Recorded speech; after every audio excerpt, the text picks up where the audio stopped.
Yeah. I spit raps like a heart attack, fast fatal heart impact, past painful scars. In fact, I blast tasteful bars and packs. I back up my actions, fact don't ask, grab reactions, jacked attack with every word, then act with class as they hear me snap. I got nothing to lose, cause I fought and felt the bruise. Now I'm not the one confused, call the shots and they produce. I ain't lost, I'm finally loose. Pick a new silver excuse, I need the views to boost me to a new abuse of being used. Everybody wants a piece now, y'all can rest in peace now. You're dead to me, so peace out. Remember, you're just freaked out. Get ready for defeat now, I'm gonna make you bleed out. Listen on repeat now and read out all the weak now. Get up and make a change, don't remember yesterday. If you got something to say, speak your mind before your grave. Cause your life is yours to save, ain't nobody gonna change. Everybody stays the same, so be different, make a name. Hello and welcome into the university. My name is Kyle Larson. You can find me on Twitter at KL_fantasy. And joining me today is one of my best friends in the fantasy space, a fellow member of the Undroppables team, the host of the 2-on-1 podcast, the one and only Tommy Moe. What's up, Kyle? Thank you for having me on the show, man. So stoked to be back. How are you doing, man? I am doing fantastic. Like always, I had a bunch of technical difficulties trying to get on the show with you today, the king of the technical difficulties, but I am stoked to be here. It's a beautiful day here in Southern California. I can't complain about weather to any of you East Coasters because it's like 80 degrees here today, and we're like upset that it's already feels like summer. And then it's going to be like 65 tomorrow. So it's crazy over here, but everything is really nice and stoked. I'm really happy to be here. It's like 50 and sunny today, and I'm happy I can maybe wear shorts. So. There you go. Yeah, 50 degrees. As long as the sun's out, you can definitely rock those legs. Yeah, just for a little bit. But anyway, today we're going to be talking about rookie running backs, who's coming up this season and what makes them so special. And obviously, both of us have kind of been, scouting the film for the Undroppables rookie draft kit, which will come out, soon after the draft. A lot of guys left for us to watch, but I think we've gotten through at least like the top 10-ish running backs. So at least we have like the top tier. So I think we're ready to go. Yeah, there's like 50 running backs in this draft class. Maybe a dozen of them are good. So it's just like trying to weed through all these people has been insane the last couple of months. Yeah, I mean, like first like draft class, I'm doing this kind of stuff, and it has to be like the biggest draft class ever. So that's fun. Yeah. They're just throwing like everything at the wall to see what sticks with this draft class. I mean, like everyone's been talking for years how this draft class sucks. I think it's better than people think, but at the same time, it's like who knows what's going to happen. Like everyone's going for it this year because like it's all open and there's no like very few clear front runners in this class. Yeah, and there's a bunch of 6th-year seniors who went back after the COVID year. So lots of people who probably aren't even that good, but there are some good ones, and that's what we're here to talk about today. And so what I always want to start with people is kind of process before we get to the results. So how do you weigh like pure rushing ability versus receiving ability for running backs? Yeah, and I think it's changed over the years. It's been evolving as the league's been evolving, as fantasy. Who has the fantasy success has been evolving. We're seeing a lot more pass catchers, a lot more Austin Eckler types. But I guess for me, I guess I'm still an old school kind of guy. Like I hate to admit it. But as I hang out with the more and more you young folks on Twitter, I feel like that's such an old way to say that. I realize how much more old school I am with my approach and what I like as far as a running back. And in a lot of ways, that is like your traditional, like run through the tackles, run downhill, north-south runner type of guy. Your Nick Chubb types. I love those guys that can get upfield, who are always working to get a first down. David Montgomery is another guy like that, like especially towards the end of his rookie year into his second year. You could just see him. He's always working for the first down. I love the guys that move the chains, frankly, because of like old school football. You got to get first downs, right? Like that's why I still liked Jordan Howard way past when I should have liked Jordan Howard, because the guy can move the chains. He can get the ball moving when he has the rock, and some good blocking and an ideal situation, So for me, I definitely still put a lot of value into a really good, just traditional runner, someone that can get the ball and get going upfield. That being said, you can't not deny someone's receiving prowess. You can't deny how successful they're going to be. It's shown in the stats. It's shown in the analytics. You gotta catch passes. You have to get the targets. Josh Jacobs, that's one guy I love and always stick my neck out for. And that's the biggest concern, is that he just doesn't get the targets. Not that he can't catch, it's just that he's not getting the opportunities. So, when it comes to running back, like I said, I still put a lot of value, high value on guys that can run between the tackles, guys that can be that more traditional running back. But if they can do both, and that's why I love Saquon Barkley so much. Like when he first came out, if they can do both, if they can catch passes and do that and run really well between the tackles, then it's like, oh man, I'm in love. And Jonathan Taylor, that kind of guy, just fall in love with guys like that all over the place.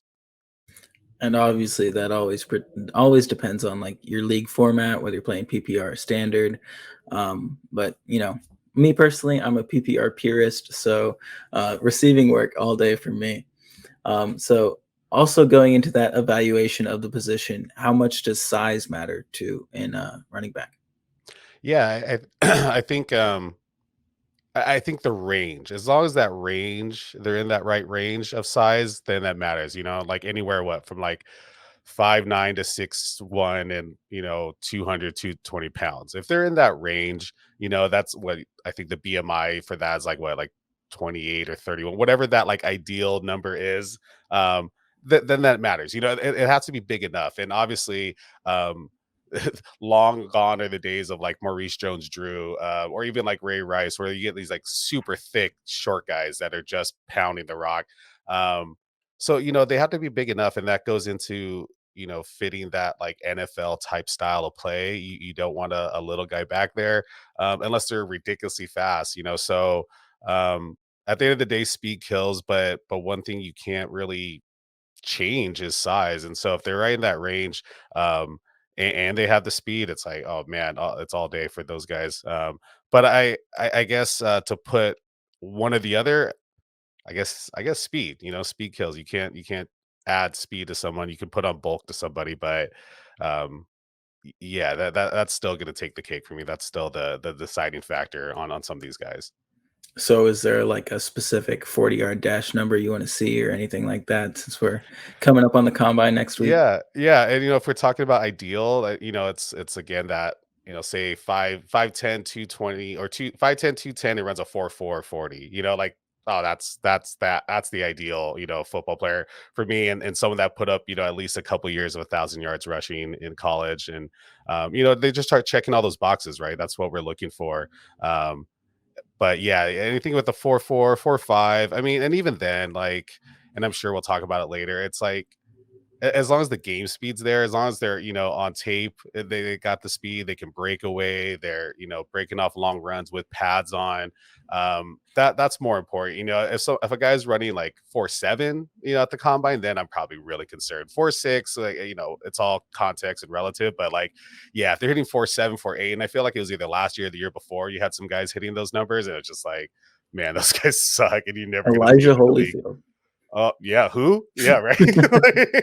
Man, oh, yeah, that's a great one, like, someone that, like, a lot of people were on before the combine, and that oh, yeah, that destroyed his career right there. Yeah, and I think it's hilarious because we talk about these numbers and we're like, oh, 4.7 is so much worse than 4.4. And then like I challenge you to literally count to 4.4 or 4.7, and it's like no difference. Yeah, I mean, but yeah, we're talking about what, tenths of a second. Like, yeah, it's such a fine line. And as someone that played some college football, who was like, oh man, I think I was getting like 5.04, I think was the fastest I ever run, like, as a defensive tackle. That it matters so much. And like, like, I could be great, great all day on the field, but you see that, and plus my height, and it's just like, it's not good. I mean, we are talking about the most elite athletes in the world. So, yeah, I guess Yes. it does matter.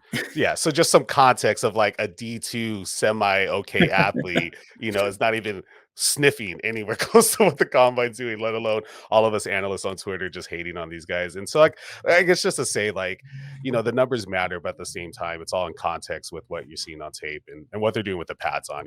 Like I wish they could run the 40 with the pads on. Like that'd be great. I'd love to see that. Yeah. I mean, speaking of the pads on, let's just go straight into this kind of analysis of this tape.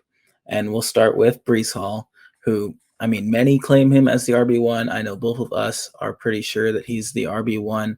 What makes him so special on tape? He's just that guy. Like he can do it all.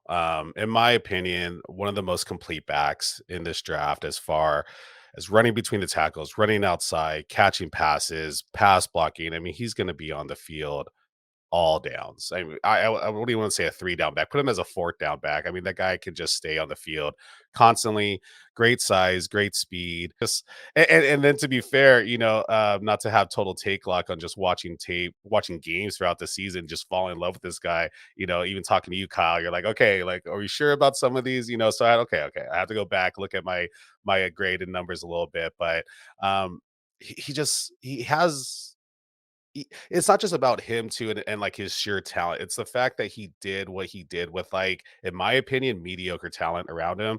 It wasn't like fantastic. There's not a ton of guys going to the league. I mean, he didn't even have like a Hakeem Butler at Iowa State that David Montgomery had. Just someone there that's like really going to take a lot of the looks off of him. And everyone knew he was the guy, and he still balled out. So for Brees, some of my notes, he's shifty, he's twitchy, he runs with power and speed. He's that Jonathan Taylor type to me. He's not at JT's level. He's not there yet, but he's that kind of guy, and if you put him in this any other class with some of these elite running backs we've had, like maybe he's not super high up, but in this draft class, he's clear cut number 1 for me.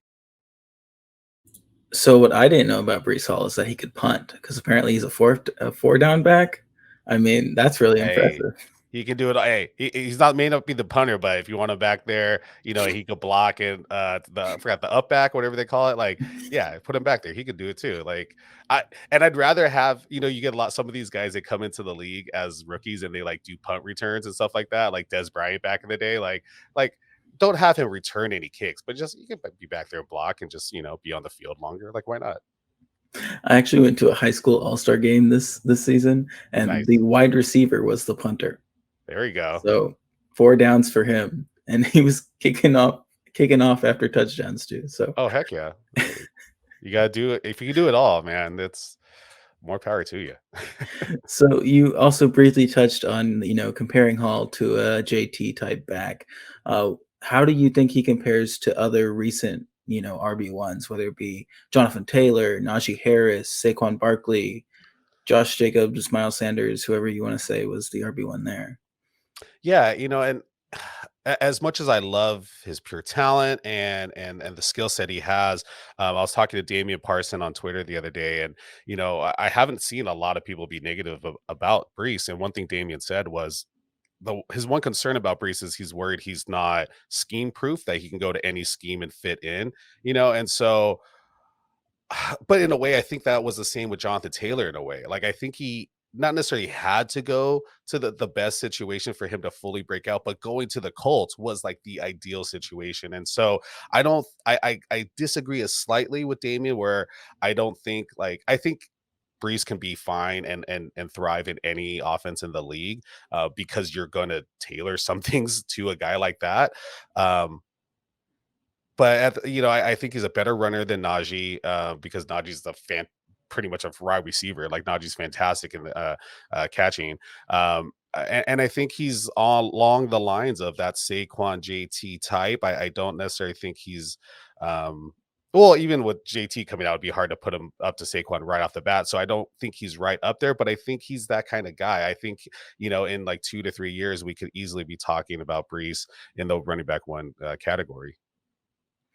So probably like, similar skill sets, but probably not quite the same type of athlete that JT and Saquon are. Yeah, yeah, Like, and by a special. little bit, like we're splitting hairs, like he's a phenomenal athlete, but like, I mean, like JT, Saquon, Zeke, like those guys coming out of college, like those guys were going to be elite. You knew those guys had the goods, and not to say that like there's any sort of doubt with Brees, but it's not that much of a sure thing. Like it's just one step down. Yeah, similar type of talent, similar type of player, in the right opportunity could be the exact, similar type of fantasy success. But at the same time, it's just I don't know, like you felt it with some of those guys. And Brees, I love, and he has a lot of that same skill set. It's just I don't know, like I have a little bit more doubt than those other guys. Like I was locked in with JT from I don't know his sophomore year at Wisconsin. Like I don't know, like it was gonna always be that guy's gonna be legit. And same with Zeke. Like once you saw Zeke run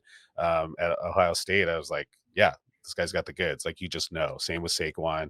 Um, but we'll see. We'll have to see where he lands and see if Damien's right. Like this is the scheme really going to matter for him? Yeah, and moving on from Brees Hall, I mean, most people have like a three-person tier at the top, maybe four. Um, Guessing, I'd say we're both kind of in that four range. And there's two guys, at least in your, prospect grades, tied for second place. Because, I round those numbers. So Kyron Williams and Kenneth Walker both scored really high for you. We'll start with Kyron Williams out of Notre Dame, a 5'9", 199 back who, profiles as kind of this third down back almost, but has some first and second down skills. What pushes Kyron ahead of, some other guys in this class? Yeah, and I think this goes back to your like first question about the receiving versus the rushing, and it's his receiving, it's his work in the passing game. It's like, man, this guy's good, and he's right there in that range, 5'9", 195. I hope he comes in at 200 in the combine. That'd be great.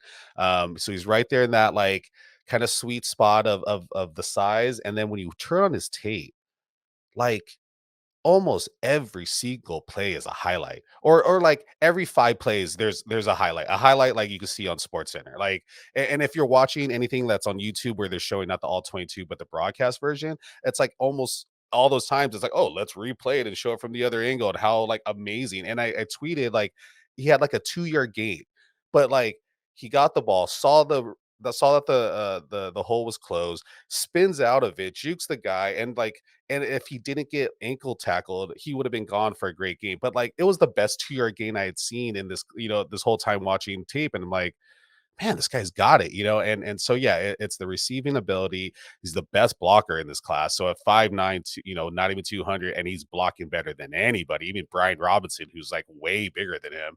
Um, it's that's fantastic to see, and I get such like Kamara vibes from him, because he can do it all really. And I think we're gonna talk about Sincere McCormick later, but it's like those two guys like are so good in the pass game. You want to see if they can do it in the run. And with someone like Kyron, it's like, yeah, he can really do it all. He can line up outside and run wide receiver routes, line up in the slot, or he can line up in the backfield and run it between the tackles. And so if he was a little bit bigger and he had a little bit more production and just a little bit of these other things, like he could easily compete for the running back one with Brees. But like I think it's just his size, there's small knocks on him, and again, when you get to the top five, for me, the top five, you're almost splitting hairs because, like you said, they're so close in grades.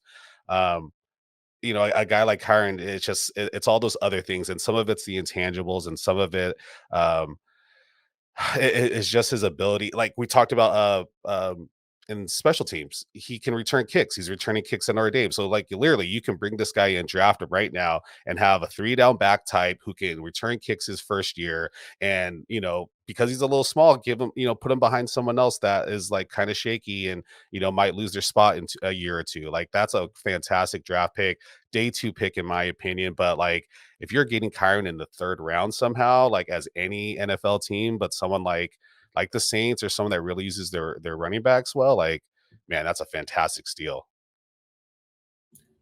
Yeah, definitely. Would you say, his passing game acumen, whether that be receiving, pass blocking, kind of makes him, I hate to call it a guarantee, but more of a guarantee considering he'll be on the field for Y sure.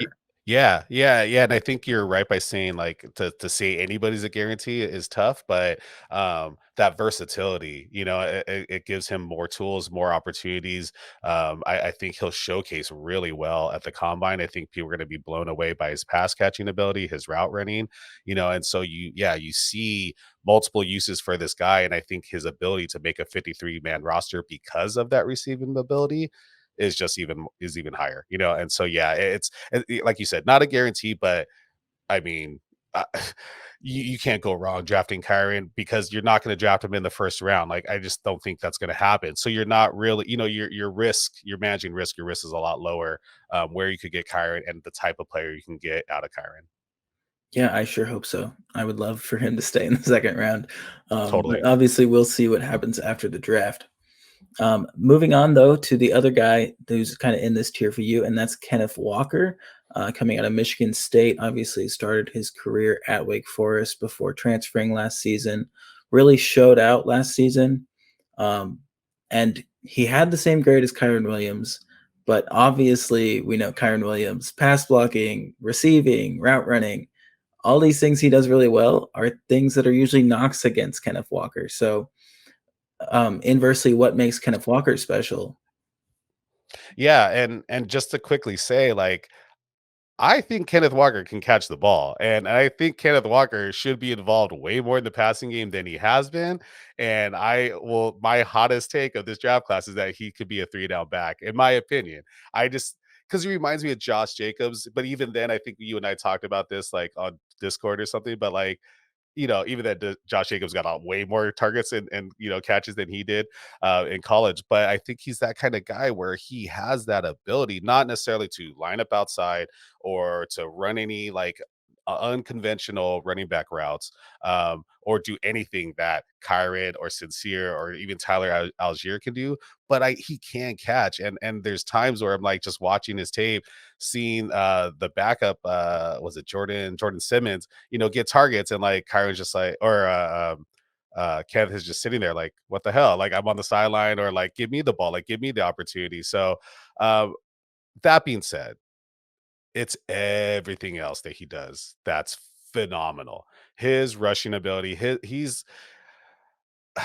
when I say Brees is one of the best pure running backs as far as like complete and can do everything, like Kenneth is one of the best pure runners. Like, he gives me such like Nick Chubb vibes as far as a pure runner, like guy that can really move the chains, get the ball going downfield, north south running, that traditional type running back that I was talking about at the beginning. He really embodies that. He can do all that. And I think he can also catch. So he's going to get knocks obviously on any of the pass catching stuff just because there's not that much on tape to really evaluate. But from a running standpoint, I mean, gosh, the guy's phenomenal. In the same way, like Kyron, there's so many of his runs that are highlight runs. But it's very interesting where all these guys that we're going to end up talking about, they are all similar in ways and have some similar skill sets, but they all do things so differently. And there's little things that like each one does better or worse than the next guy. And one thing that Kenneth does supremely well is he's just an all around team player, and he's down to do what it takes. He's down to make shit happen. He's down to make plays. I saw one play and I tweeted about it where, he scored a touchdown. They were playing Michigan. They're down, scored a touchdown, and then he didn't get the ball. He was on the field, but he didn't get the ball for like 7 plays, just sitting there blocking, taking fake handoffs, doing whatever it takes, staying involved, staying as not necessarily a weapon, but a distraction, so he's out there. But then as soon as he gets the ball on 3rd and 4, yeah, it's 3rd and 4. So, like, what are they doing running the ball on 3rd and 4? They give it to him and he houses it. And so it's like, it's just a little bit of context of the game. Like, you're just playing the game. Like, obviously, as a running back, you want the ball, but you're not. You're seeing them pass, you're seeing them throw stupid plays. You're like, it's not working. And then they finally give you the ball and he takes off. Like that just shows for me the type of player that isn't like, yeah, maybe he internally he's concerned about his playing time and his reps, but at the same time, as soon as he gets his opportunity, he takes the most out of it. And that is what, like, I think so many people forget about player evaluation, especially for rookies and NFL players in general. And like, we can look at all this stuff, we can look at all the stats, all the analytics, all the metrics, all the tape, all everything, right? But at the end of the day, for football, what matters is the guy making plays. if you're making plays on the field, I don't care how big you are, how small you are, whatever. As long as you're making plays, you're going to get on the field. You're going to stay on the field. And that's what Kenneth does. Like Kenneth's a playmaker, and it shows like, okay, cool. I'm going to transfer, and like, I'm still going to make plays. I don't care that I just showed up. I'm going to make plays. Like that's all he cares about. He just cares about balling. And as a coach, like former coach, as someone that's like trying to raise my kids into being football players, like it's all about that. Just make plays, get on the field, make plays. I don't care. I don't care about if your technique's not perfect. I don't care if you're not the biggest, whatever. Just make plays. And Walker's he's a playmaker. Yeah, definitely. Moving on to our next guy. I mean, this is a guy, a lot of concerns, a lot of people who will defend him valiantly in these Twitter streets. That is Texas A&M's Isaiah Spiller. He comes in at 6'1", 215, according to, the A&M website, with a grain of salt, but that's what they say. What do you like on film? Well, analytics are wrong. I'm just kidding. Ooh. We're gonna clip that and make it a thing. No, honestly, I just think it's again, production. It is I'm what it tweeting is, that out. right? Tweet it out right now. And Tommy Moe says, "Analytics, you're wrong." The fate's settled now. No, it's to be fair, it's both. You need both, and so that's why I'm curious, right? Because like I want to know, like, what am I missing that I've not seen on film? Because I guess I'm not seeing that, but I'm looking at it in a vacuum of his skill set and what he does on the field, right? Not looking at he should have been better than this guy or that guy. But I mean, he has like 3 solid years, his entire year at Texas A&M, 3 solid years of over 1,000 yards from scrimmage.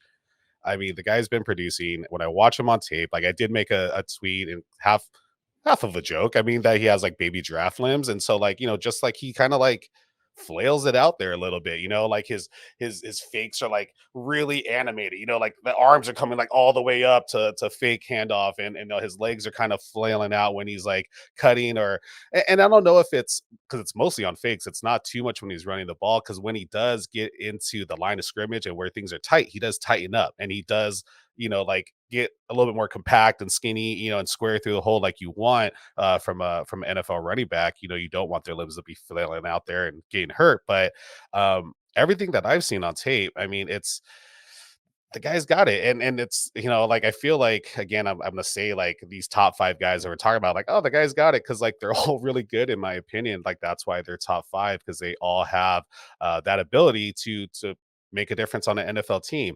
But yeah, looking at my notes, yeah, it's really what sets him apart from me. And there's another guy like this that I'm not sure we're talking about today, but amazing acceleration and long range speed. Once that guy gets through the line of scrimmage, gets to the second level, he accelerates and he takes off.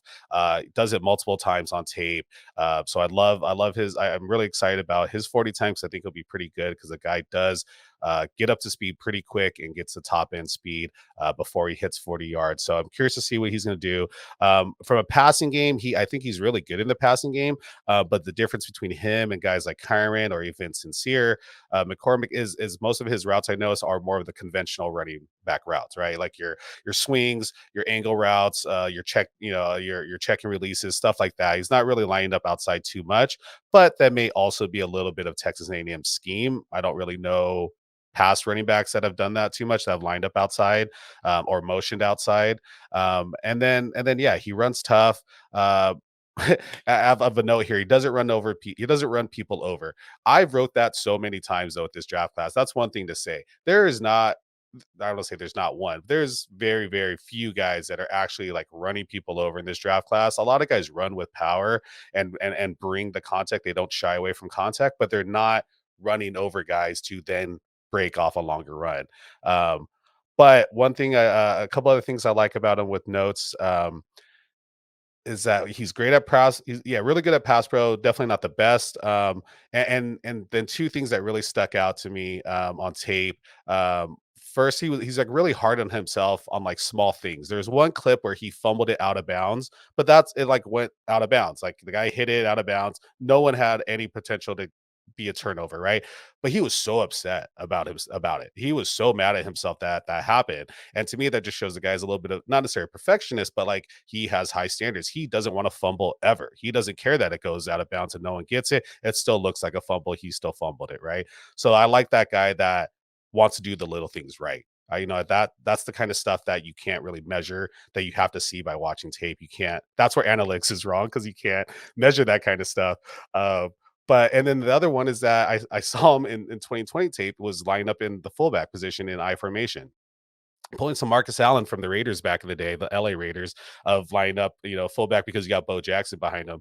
I didn't even see who the running back was that he was lining up in front of. So I don't think it was that kind of situation. But again, it's doing the little things. He's willing to do what it takes. You want me to line up at fullback? Cool. I'll line up at fullback. He did it for like 3 or 4 plays only in 2020, but he did it multiple times, so whatever package they had going on, he was willing to do that. And that, again, those are the intangible stuff that you don't that separates some of these guys. When you're splitting hairs with some of these top guys, stuff like that is what I want to see. He has all the great measurables on the field, running the ball, catching the ball, all that stuff too, but for me, it's those intangibles. Yeah, for sure. Spiller was a bit of a weird eval for me, because I was like, I don't think he's that good, and I was watching the tape and I was like, I wish he was better. But then I tallied up all my scores, and I was like, okay, his athleticism really makes up for all these little issues I have Yeah. with, his cuts, his footworks, whatever. I mean, he's just so athletic. And like you said, if he's coachable, then he can fix these things. And maybe to me, he's the most athletic back, Yeah. in the class. So He looks it too, right? Like when he's running the ball, he look like, I don't want to say he's Adrian Peterson, but like I get those kind of like running style vibes a little bit, like Adrian definitely was like far more burst and like a freaking tank going down the field. But like he has those kind of things. I like that you said like his athleticism kind of makes up for some of these small things, and yeah, you're right. I think he'll need to work on some of those things. And I think I was talking about it on Twitter too, about, but at the same time, he's still effective, right? Like he may not have the best mechanics or footwork, but he's still effective and he's running. He's still able to get around defenders, beat defenders, stuff like that. And so I think like when you watch tape more, you see that like, okay, it's not fantastic, but it's still working, right? And so I think my reply or comment on Twitter was like, it's like a golfer with a weird backswing. It's like a Jim Furyk, or I always forget the guy that has the weird wolf something. He has like the weird like kink in, not the bad Charles Barkley kink in his swing, but like a good kink in his swing. But it's effective as long as you're still on the follow throughs, as long as you're still coming through and it's just you're staying square and it's working. Why change it? Like why mess with someone's swing? The analytics would say it's not effective. There you go. And that's where we're going to argue. But like we said, analytics is wrong. So we're going to talk film today. He said it 3 times now. 3 times.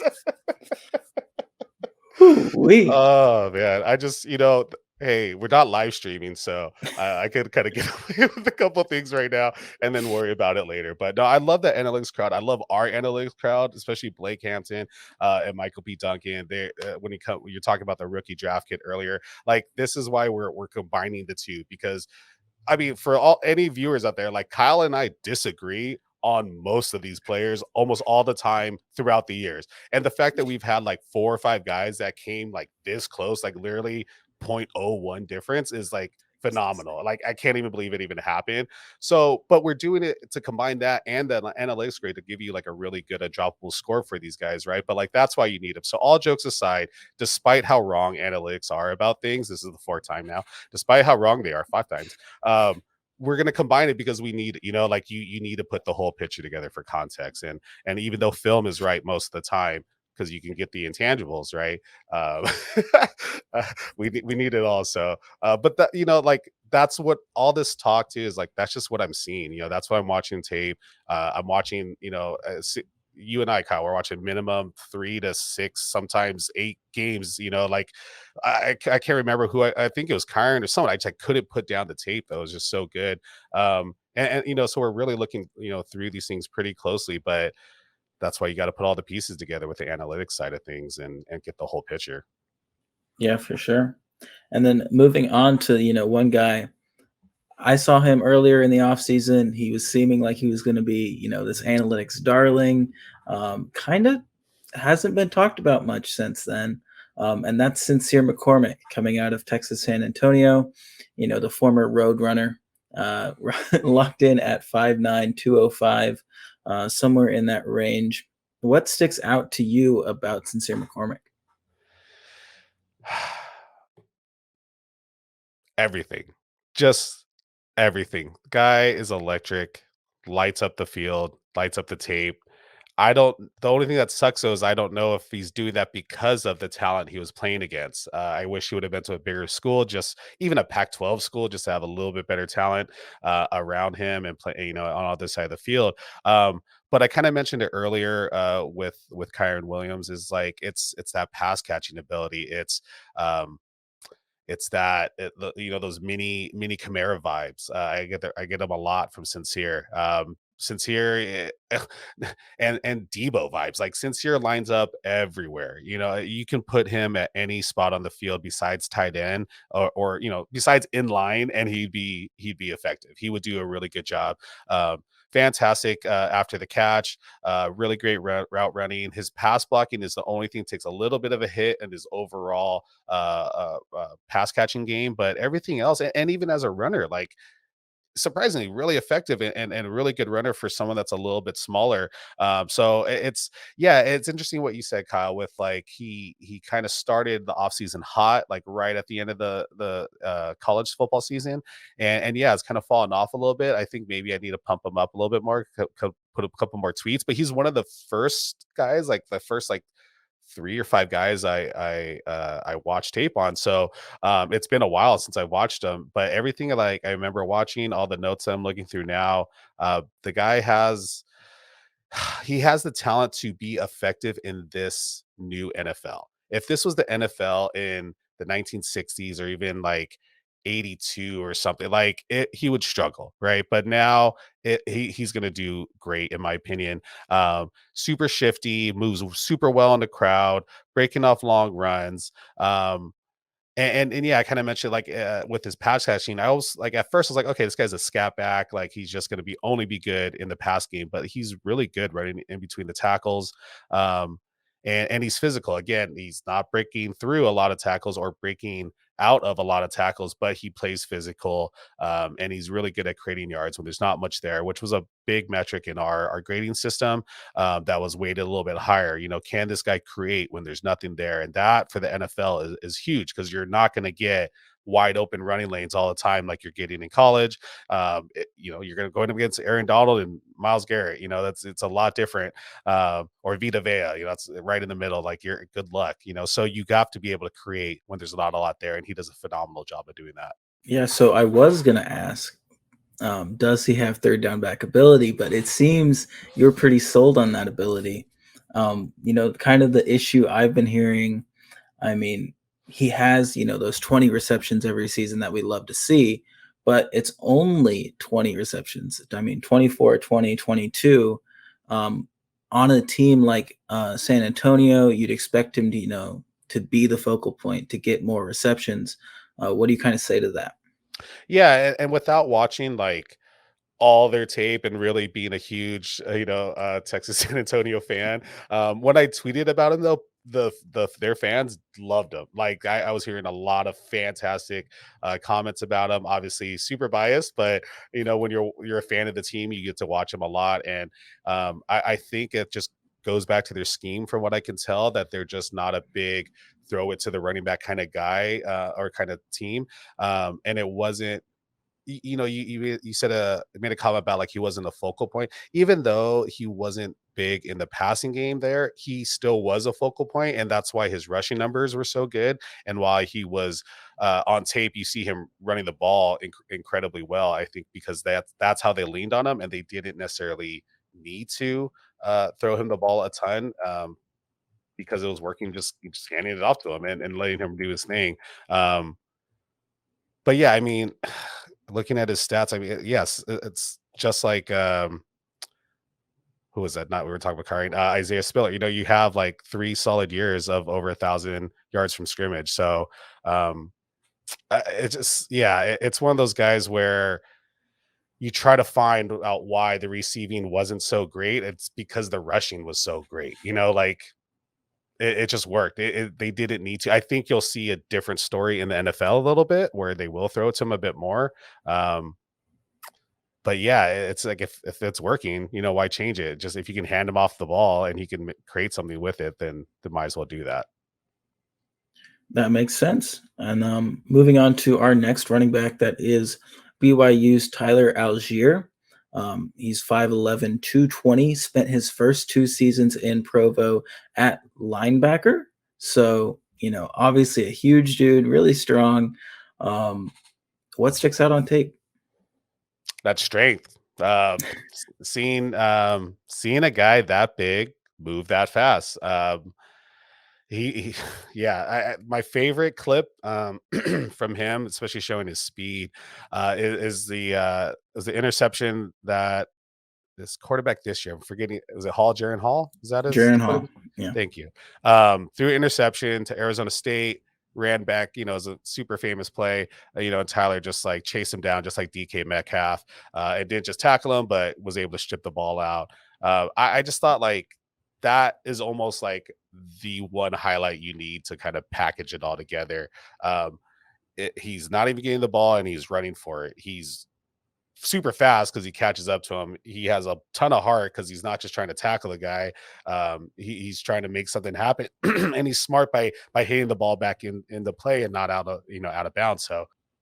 So I think it just he's a football player, and like it just all around, he's a football player. He's not a running back. He's not, like I think about the most diva running back in all of like, not NFL, but like I think of LL Cool J in Any Given Sunday, like the most diva running back. That guy just wants the ball, only cares about that. Like he's the exact opposite. He just wants to play football. He's a football player. He played linebacker. The guy can hit. The guy just wants to be involved. Rumors of his 4.4 speed. I'd love to see that at the combine this week. But you kind of see it on the field. You see him catch up to people. You see him break off long runs. One thing that was super interesting, he was way more involved in the pass game in 2020 with Zach Wilson than he was this past year with Hall. I think that's because Zach Wilson actually looked around and tried to dump it off, and Hall was just trying to like make plays happen and try to look downfield more. But he can catch and run around. Himself. Oh yeah, exactly. And so it's just, a different style. So again, when you're looking at trends of why was 2020 a little bit worse than 2021 stat wise, I think it was more about that. But he's interesting. Again, looking at my notes, runs with patience, and has deceptive speed, but he doesn't hit the hole with a ton of burst, yet he can still bring the load. So it's like he's not necessarily slow playing it, but he's a little more patient runner at the line of scrimmage. Then he really kicks off through the line of scrimmage and delivers a hit at the second level. And if he's not hitting someone, he's just breaking off a long run for a touchdown. So yeah, once he gets to the second level, it's just all acceleration. And yeah, I really like this guy just all around. I think he's just like a solid running back. I'm trying to think of like I was trying to think of a comp the other day, and I'm blanking on the guy's name who played for the Chargers, but also played at UConn. Was it Brown? Was the last name Brown? Um, oh, totally forgetting the guy. Donald Brown? Is that was it? Maybe it was Donald Brown. Is it like I think it's before your time, Kyle? Maybe. But he has that kind of like style where he could just do a little bit of everything. He's not a bruiser, but he's not a scat back. He's just like a really complete, strong, solid back. And I think because of his size, I think because of his strength and his physicality, he's going to do really well in the NFL. I think if he truly does have 4.4 speed or faster, he's going to do phenomenal in NFL. Before I finished grading the rest of the guys, I mean, he was easily top 3 for a little bit, and he's right there at 3 or 4, somewhere around there. But I really like Tyler Algiere. Ray Garvin, who I really trust when it comes to player evaluation, loves Tyler Algiere. Loves a couple of these guys we talked about too, so we're on the right page there. But it just, yeah, it's funny too because none of these guys are Jonathan Taylor or Saquon. They're not that 100% complete back, sure thing they're going to hit, but they all have skill sets and traits that would make them successful. It's just they need to land at the right opportunity and they need to ball the fuck out when they get there. They need to like show that they're better than what people might think and really, make plays. Yeah, and that goes the same with anybody. But I think with these guys, like even with the top 5, it's like because it's not a sure thing or across the board, they're gonna they're going to have to have a couple of things fall in the right place. And like I said, that's landing spot and opportunity. But I think, Tyler could fit in a lot of schemes. I think he's the kind of guy you want on your football team. I'm really curious about his longevity in the league and being fantasy relevant for a long time. Um, but I think as a day two draft pick, he's a hit. I would love to have him on any of my dynasty teams at the back half of round one or early round two. You kind of mentioned these trends between last year and this year, and it gives me a lot of pause personally because last season 2020 he had 150 carries, 11,000 yards, 7.5 yards per carry, and then this season 276 carries, but only 5.8 yards per carry. And I mean, when I talked about Zach Wilson last offseason, the issues people always wanted to bring up were, oh, he didn't play anybody in 2020, and he had the best offensive line in the entire country, or at least like second best to Alabama.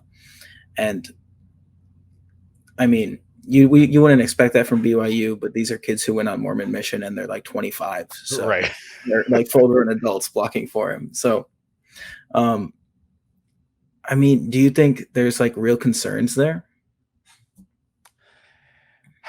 If if Zach Wilson was replaced with like, I don't know, Brock Purdy or someone that just sits in the pocket, yes, I would say that's some pause for concern a little bit.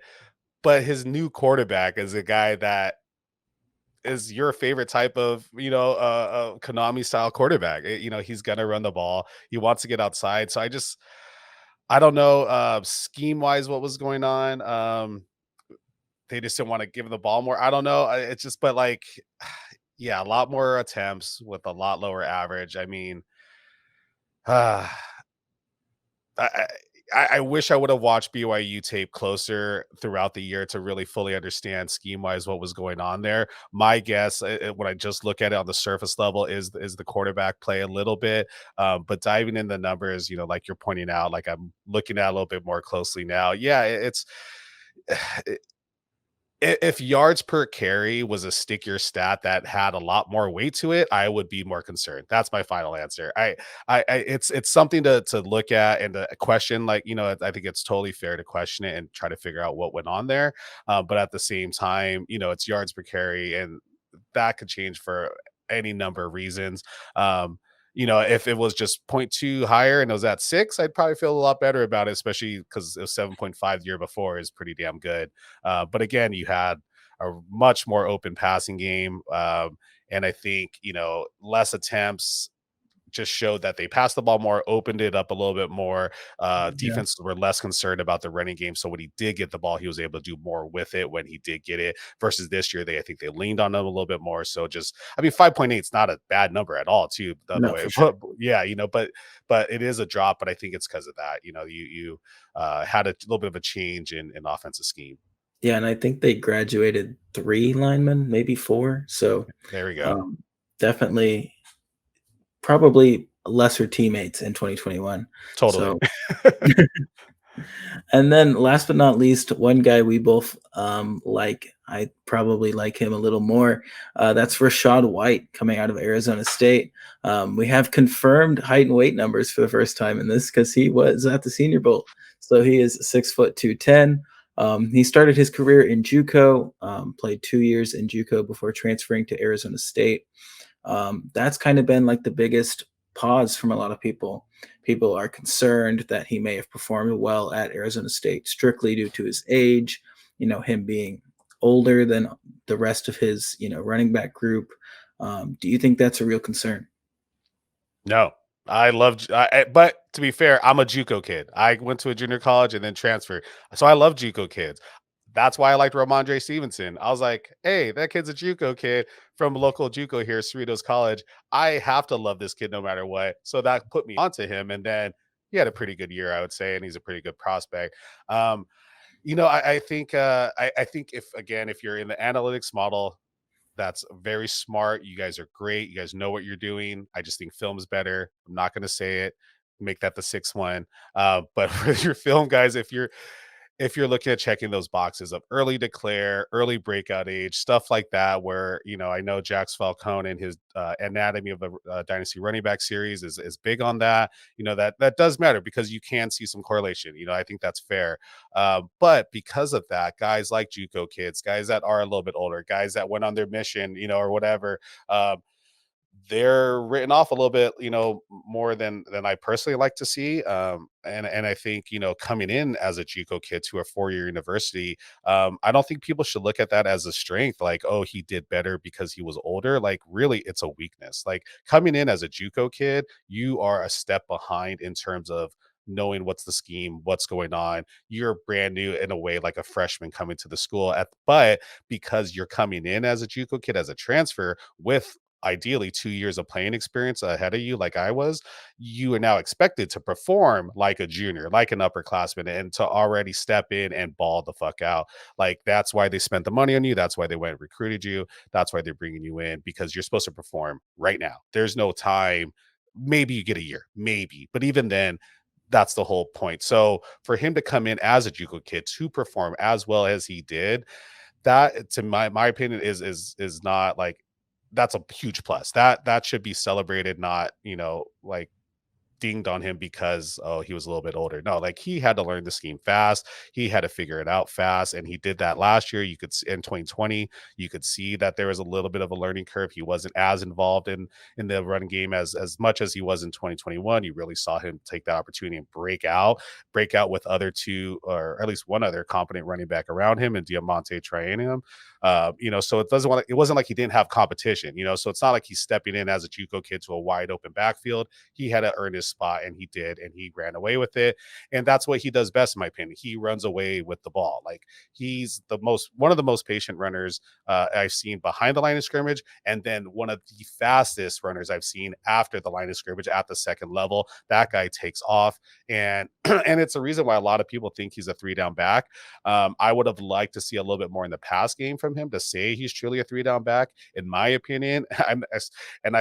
I've been a little bit contrary on Kenneth Walker and Rachaad White, so I think Walker can be a 3rd down back, and I think Rachaad White's better fit as an early down back. I think he has some capabilities like Walker does, but I think where he excels is when he's making one cuts and getting upfield.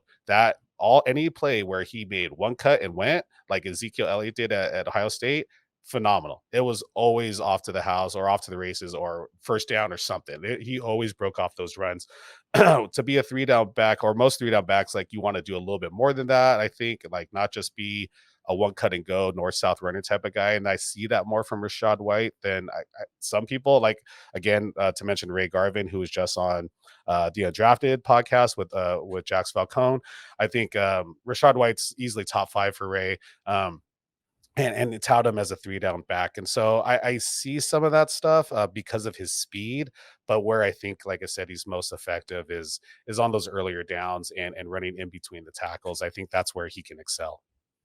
I mean, this is a guy who had 43 receptions last year. Let's not throw him out as not a 3rd down back. I mean,